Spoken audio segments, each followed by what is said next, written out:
Hello friends, आप सभी को फिर से इस एसएससी जीडी पीवाई के सीरीज में आपको सभी को स्वागत करता हूं। दोस्तों, जितने भी आपके एग्जाम में इंपॉर्टेंट क्वेश्चन हैं ये आपके 2025 में आ सकते हैं, वह आपके प्रैक्टिस सेट चलाए जा रहे हैं। ये जो आपका जो प्रैक्टिस है वो 2023 के जितने भी एग्जाम में आए हुए क्वेश्चन हैं वह शिफ्ट वाइज आपको चलाया जा रहा है। तो चलिए हम लोग स्टार्ट करते हैं, क्वेश्चन को पढ़ते हैं। जगोई भारतीय शास्त्रीय नृत्य की निम्नलिखित में से किस रूप की एक प्रमुख शैली है? Option A Sattriya, option B Kathak, option C Manipuri, option D Odissi. तो इसका जो करेक्ट आंसर हो जाएगा मणिपुरी, जो कि राइट आंसर हो जाएगा। चलिए अब बढ़ते हैं हम नेक्स्ट क्वेश्चन की ओर। जीवाश्म ईंधन के जलने से होने वाले प्रदूषण को कम करने के तरीके की पहचान कीजिए। ऑप्शन ए जलने का तापमान कम करके, ऑप्शन बी दहन प्रक्रिया की दक्षता में वृद्धि करके, ऑप्शन सी कार्बन अणुओं की संख्या में वृद्धि करके, ऑप्शन डी गुप्त ऊष्मा को कम करके। तो इसका जो करेक्ट आंसर है वो ऑप्शन नंबर बी है, जो कि करेक्ट आंसर है। तो दोस्तों, ये जो आपको वीडियो चल रहा है ये 2023 के जो एग्जाम में आए हुए क्वेश्चन है, ऑफिशियल क्वेश्चन है, वो सभी के सभी आप लोग को प्रैक्टिस करवाया जाए, जो कि 2025 में आप लोग जान देंगे। तो चलिए हम लोग अब नेक्स्ट क्वेश्चन को पढ़ते हैं। तपन कुमार पटनायक ने किस नृत्य शैली में संगीत नाटक अकादमी पुरस्कार जीता है? Option A Kuchipudi, option B है छऊ, ऑप्शन सी है सत्रिया, ऑप्शन डी ओडिसी। तो इसका जो करेक्ट आंसर हो जाएगा ऑप्शन नंबर बी छऊ। छऊ कहाँ का है ये आपको बता दें, झारखंड हो गया, उड़ीसा हो गया, इस क्षेत्र में ये क्या किया जाए, नृत्य किया जाता है। चलिए अब बढ़ते हैं नेक्स्ट क्वेश्चन की ओर। 1958 में डोवर ने कैलिस तक इंग्लिश चैनल को फतह करने वाले पहले भारतीय कौन थे? जो 1966 में एक कैलेंडर वर्ष में 5 महाद्वीपों के महासागर को तैरने वाले एकमात्र व्यक्ति भी हैं, वो कौन थे? आपका इसका जो करेक्ट आंसर है option number Mihir Sen, option B Ramanathan Krishnan, option C है अजीत पटेल, ऑप्शन डी खसाबा जाधव। तो इसका जो करेक्ट आंसर हो जाएगा option number A Mihir Sen, जो कि राइट आंसर हो जाएगा।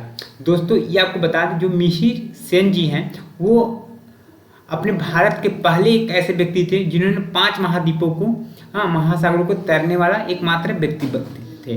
पूरे विश्व में इनका नाम रहा है। चलिए बढ़ते हैं नेक्स्ट क्वेश्चन की ओर। महात्मा गांधी श्रृंखला के 2000 रुपये के बैंक नोट के पिछले हिस्से पर आकृति है, किसकी आकृति है? रानी वाव की, या मंगलयान की, या ऑप्शन सी सूर्य मंदिर, या ऑप्शन डी लाल किला। तो इसका जो करेक्ट आंसर है ऑप्शन नंबर बी मंगलयान की, जो कि राइट आंसर हो जाएगा। अब बढ़ते हैं नेक्स्ट क्वेश्चन की ओर। सितंबर 2022 में किसने कोची में भारत के पहले स्वदेशी विमान वाहक पोत INS विक्रांत को शामिल किया था? तो option A Rajnath Singh, option B Amit Shah, option C Jyoti Scindia, option D Narendra Modi. तो इसका जो करेक्ट आंसर हो जाएगा option number D Narendra Modi, जो कि राइट आंसर है। कौन सी अक्षांश रेखा देश की जलवायु को प्रभावित करते हुए भारत के मध्य से होकर गुजरती है? ऑप्शन ए भूमध्य रेखा, ऑप्शन बी है मकर रेखा, ऑप्शन सी कर्क रेखा, ऑप्शन डी अंटार्कटिक वृत्त। इसका जो करेक्ट आंसर हो जाएगा मकर रेखा। इसका जो करेक्ट आंसर मकर रेखा या कर्क रेखा, तो इसका जो करेक्ट आंसर हो जाएगा ऑप्शन सी कर्क रेखा जो है ये अपने देश भारत से 8 राज्यों से होकर गुजरती है, 8 राज्यों से होकर गुजरती है। और ठीक है, अब बढ़ते हैं आगे की ओर। निम्नलिखित में से किस मौर्य राजा के शासनकाल में कलिंग युद्ध लड़ा गया था? ऑप्शन ए है Bindusara, option B Ashoka, option C है चंद्रगुप्त, ऑप्शन डी दशरथ। इसका जो करेक्ट आंसर हो जाएगा ऑप्शन बी अशोक, जो कि राइट आंसर हो जाएगा। भारत में प्रथम पूर्ण जनगणना कब की गई थी? तो इसका करेक्ट आंसर हो जाएगा ऑप्शन नंबर ए होगा 1882, option B 1880, option C 1887, option D 1881। तो इसका जो करेक्ट आंसर हो जाएगा ऑप्शन नंबर डी 1881 पूर्ण रूप से जनगणना कराई गई थी। उसके बाद हर 10 साल के बाद जनगणना कराई जाती है। तो चलिए बढ़ते हैं हम लोग नेक्स्ट क्वेश्चन की ओर। अगस्त 2022 में उत्तराखंड सरकार के राज्य ब्रांड एम्बेसडर के रूप में किसे नियुक्त किया गया? ऑप्शन ए दिनेश कार्तिक को, ऑप्शन बी ऋषभ पंत को, ऑप्शन सी अक्षय कुमार को, option C Rohit Shetty.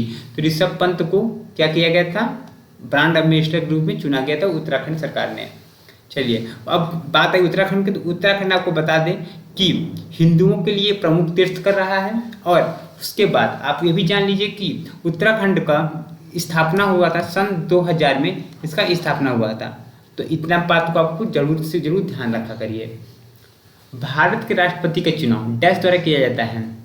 Option A केवल राज्य विधानसभाओं के सदस्यों द्वारा, ऑप्शन बी केवल संसद के दोनों सदनों के निर्वाचित सदस्यों द्वारा, ऑप्शन सी केवल राज्यों की परिषद के सदस्यों द्वारा, या ऑप्शन डी संसद के दोनों सदनों और राज्य विधानसभाओं के निर्वाचित सदस्यों द्वारा। तो इसका जो करेक्ट आंसर हो जाएगा ऑप्शन नंबर डी, जो कि करेक्ट आंसर होगा संसद के दोनों सदनों और राज्य विधानसभाओं के निर्वाचित सदस्यों द्वारा। अब बढ़ते हैं हम नेक्स्ट क्वेश्चन की ओर। निम्नलिखित में से कौन सा महाराष्ट्र का धन्यवाद उत्सव है जहां बैलों को सम्मानित किया जाता है क्योंकि उन्हें खेती के लिए अनिवार्य माना जाता है? Option A Makar Sankranti, option A Pola महोत्सव, ऑप्शन सी गुड़ी पड़वा, या ऑप्शन डी काला घोड़ा काला महोत्सव। तो इसका जो करेक्ट आंसर हो जाएगा ऑप्शन नंबर बी पोला महोत्सव, जो कि राइट आंसर हो जाएगा। अब बढ़ते हैं हम नेक्स्ट क्वेश्चन की ओर।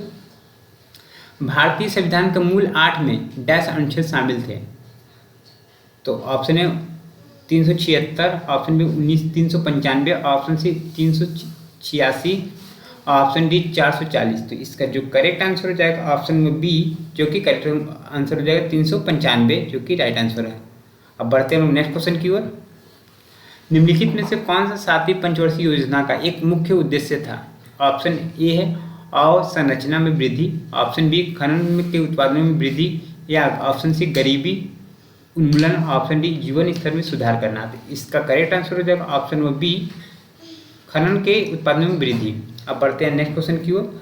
मांस और मार्केसिया निम्नलिखित में किसके अंतर्गत आते हैं? ऑप्शन ए सेवाल, ऑप्शन बी है जिम्नोस्पर्म, ऑप्शन सी है टेरिडियोफाइट, ऑप्शन डी बायोफाइट। तो इसका जो करेक्ट आंसर है ऑप्शन डी बायोफाइट, जो कि राइट आंसर हो जाएगा। अब बढ़ते हैं नेक्स्ट क्वेश्चन के। राजस्व प्राप्तियां डैश होती है क्योंकि वे सरकार पर दावा नहीं करती हैं? ऑप्शन ए पूंजी प्राप्तियां, ऑप्शन बी है पुष्टि करने योग्य, ऑप्शन सी प्रतिदेय, ऑप्शन डी गैर प्रतिदेय। जिसका जो करेक्ट आंसर हो जाएगा ऑप्शन नंबर डी गैर प्रतिदेय, जो कि राइट आंसर हो जाएगा। अब बढ़ते हैं नेक्स्ट क्वेश्चन की ओर। आपातकाल के दौरान किन मौलिक अधिकारों को निलंबित नहीं किया जा सकता? ऑप्शन ए अनुच्छेद 14 से 15, ऑप्शन बी है अनुच्छेद 20 से 21, ऑप्शन सी अनुच्छेद 18 से 19, ऑप्शन डी अनुच्छेद 16 से 17। इसका जो करेक्ट आंसर हो जाएगा ऑप्शन नंबर आपका करेक्ट आंसर बी हो जाएगा, जो कि राइट आंसर हो जाएगा। तो अब बढ़ते हैं नेक्स्ट क्वेश्चन को। दोस्तों नेक्स्ट क्वेश्चन को पढ़ने से पहले मैं आपसे यही बात कहूँगा, अगर आप इस चैनल पर नए हैं तो चैनल को सब्सक्राइब कर लीजिएगा, बेल आइकन को प्रेस कर लीजिएगा। और आपको बता दें यहाँ पे जितने भी क्वेश्चन हैं आपके एग्जाम में आए हुए क्वेश्चन हैं, अगर आप चाहें तो 2023 के क्वेश्चन हैं, आप क्वेश्चन को मिला सकते हैं। ठीक है, तो चलिए हम लोग पढ़ते हैं नेक्स्ट क्वेश्चन को। भारत में निम्नलिखित में से किस राज्य में अरेबिका कॉफ़ी उगाई जाती है? अरेबिका कॉफ़ी उगाई जाती है। कौन सा कॉफ़ी आ जाए बच्चों? अरेबिका कॉफ़ी उगाई जाती है। तो option A Assam, option B Uttarakhand, option C Paschim Bangal, option D Karnataka. तो इसका जो करेक्ट आंसर हो जाएगा ऑप्शन जो होगा डी होगा, कर्नाटक में सबसे बड़ी मात्रा में कॉफ़ी उगाई जाती है दोस्तों। चलिए अब बढ़ते हैं नेक्स्ट क्वेश्चन की ओर। डैश वस्त्र मंत्रालय के अंतर्गत आती है? तो ऑप्शन ए है समर्थन योजना, जो कि वस्त्र मंत्रालय के अंतर्गत आती है भाई। अब बढ़ते हैं नेक्स्ट क्वेश्चन की ओर। किस राज्य के 2017-18 में विजय हमारे ट्रॉफी जीती थी? Option A Uttar Pradesh, Kerala, Maharashtra, Karnataka. तो इसका जो करेक्ट आंसर है ऑप्शन डी जो होगा कर्नाटक, जो कि राइट आंसर है। तो दोस्तों आप लोग यहाँ तक वीडियो को आपने देख लिया तो चैनल को सब्सक्राइब कर लीजिएगा, क्योंकि अगर आप ये एसएससी जीडी का पीवाई की सीरीज को अगर आप अच्छे से पढ़ लेते हैं तो दोस्तों तो आपसे इसके क्वेश्चन से ज़्यादा आपको कहीं जाएगा नहीं, इसी में से सबके सब क्वेश्चन आएंगे। तो अब मिलते हैं हम लोग नेक्स्ट वीडियो के लिए, तब तक के लिए धन्यवाद दोस्तों, जय हिंद। आप लोग इसको ज़्यादा से ज़्यादा लोगों के पास शेयर कर दीजिएगा वीडियो को। धन्यवाद, थैंक यू।